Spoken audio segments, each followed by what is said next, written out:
తులసి చెట్టు మనకి ఎప్పుడు కళకళలాడుతూ ఏపుగా బాగా పెరగాలంటే ఇగో ఈ విధమైన చిట్కాలు మనం పాటించవలసిందే.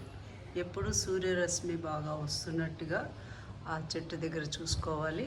తర్వాత పరిశుభ్రంగా ఉండాలి. తులసి లక్ష్మీ స్వరూపం, నారాయణ స్వరూపం.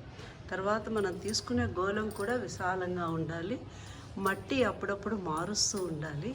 తులసి దళాల పైన ఇలాంటి పువ్వులు అవన్నీ వచ్చాయంటే దాని అర్థం ఏంటంటే మన ఇంట్లో ఏదో మంచి జరగబోతోంది కాబట్టి ఈ విధంగా ఇలాంటివన్నీ వస్తాయన్నమాట. వాటికి అప్పుడు ఏం చేయాలి, ఇలా మొత్తం ఇవన్నీ తీసేసి, ఇవి ఉండకూడదు అంటారు కూడా, ఎందుకంటే అవి తులసి మాతకి బరువు అట. తీసి వాటిని మళ్ళీ తులసి చెట్టులోనే వేసేసుకుంటే మనకి చెట్లు బోళ్ళని వస్తాయి.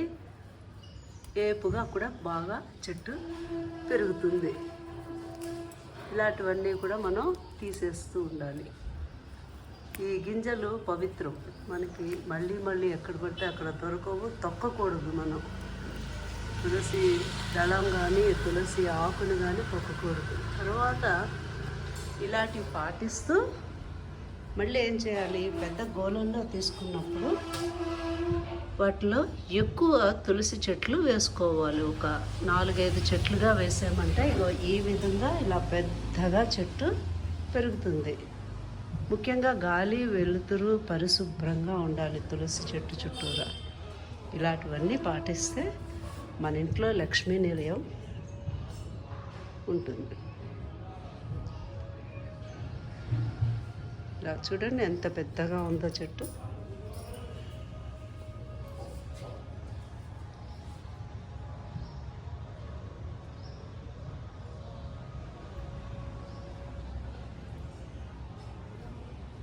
తులసి మొక్క పెట్టిన కుండీలో వినాయక విగ్రహము కూడా పెట్టకూడదు.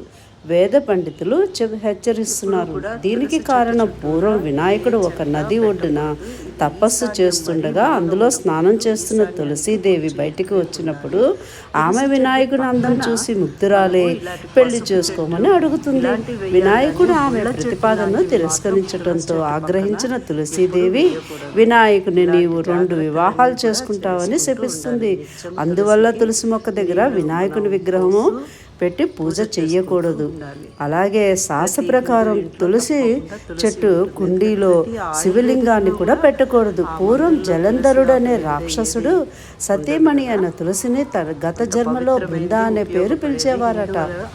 ఆ జలంధరుని బోలాశంకరుడు సంహరించాడని, అప్పటి నుంచి తులసికి శివుడికి మధ్య వైరం వచ్చిందని పురాణాలు చెప్తున్నాయి.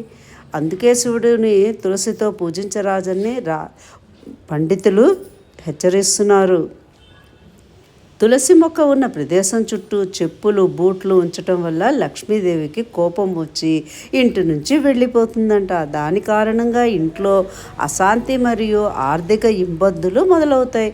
తులసి మొక్క దరిదాపుల్లో కూడా ఎప్పుడు చెత్తబుట్టను ఇలాంటివి పెట్టకూడదు.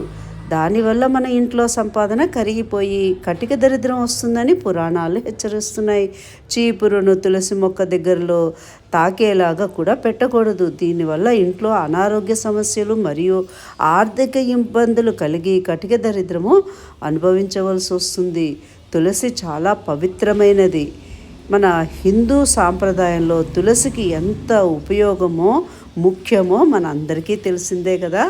కనుక ఇవన్నీ పాటించి తులసి మాతను పూజిస్తే మన ఇంట్లోకి దుష్ట గ్రహాలు నెగిటివ్ ఎనర్జీలు ఏమీ రాకుండా ఆ అమ్మ మనని సదా కాపాడుతూ ఉంటుంది. ఇంట్లో అందరూ ఆయుర ఆరోగ్యాలతో ఆనందంగా ఉంటే మనందరికీ ఆనందమే కదా.